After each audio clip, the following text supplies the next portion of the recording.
Hi guys, today I'll be taking a look at an innovative switch design, part 2, the Gateron Brown V2. Let's get started.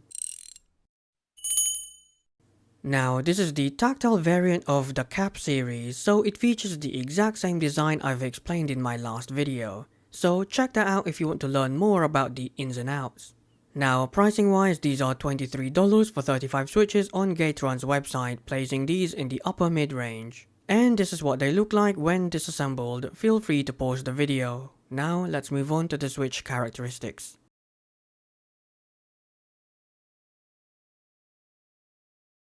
On-center key presses are quite smooth with only very minor differences from one switch to the next. Off-center key presses are substantially scratchier with very noticeable binding at slow key presses. Overall, just like the Cap yellows, even though these are factory lube, they're still scratchy with the bonus that these are smoother performing when pressed on center. But they're still not great. 5 out of 10. Now, according to Gateron, these switches have an actuation force of 55 grams at 2mm, a bottom out force of 60 grams at 4mm, with a peak tactile force of 58 grams at 1.3mm. The reset point is indicated on their force curve to be around 1.9mm. Now, as you can see from this force curve I recorded, the Gateron Brown V2 were within spec, which is nice to see. However, as you can see from this force curve, the switches weren't very consistent. Switch 1 is noticeably heavier compared to switch 2 and 3 around 2.7mm until the end of travel. Additionally, switch 1 and 3 featured a small downward spike during the tactile event, but this couldn't be felt when typing normally.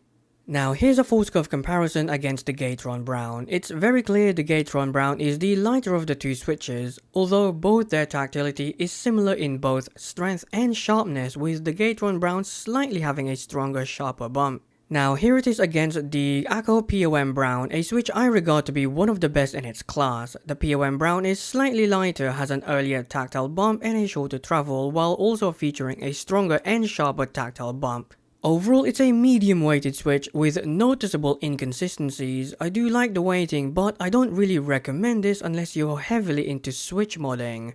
6 out of 10. Now, unlike the Cap Yellow, these are way louder and relatively clacky. They aren't quiet at all, which surprised me a little. However, just like the Cap Yellows, they're also scratchy, and if you listen closely, you can hear that. Overall, they're clacky, but not super remarkable. 5 out of 10. Now, take a listen and enjoy.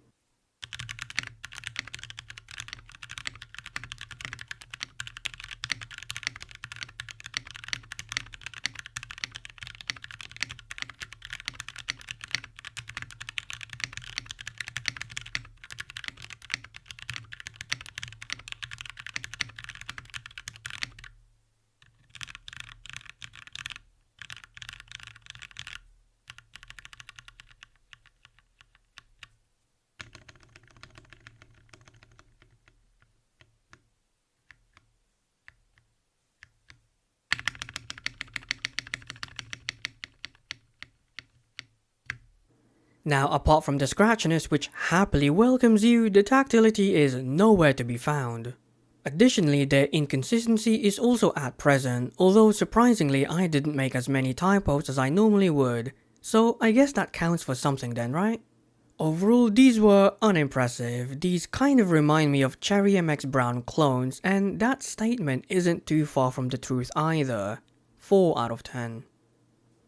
Now, their tactility was vague at best when it came to slower paced games. Plus, they were mushy and scratchy as well. Additionally, it doesn't improve when playing faster paced games. In fact, I forgot these were tactile switches, and that really goes to show just how unimpressive these are. Overall, just like with typing, their tactility barely featured, and Gateron made absolutely sure you never forgot about its scratchiness and inconsistencies. 4 out of 10.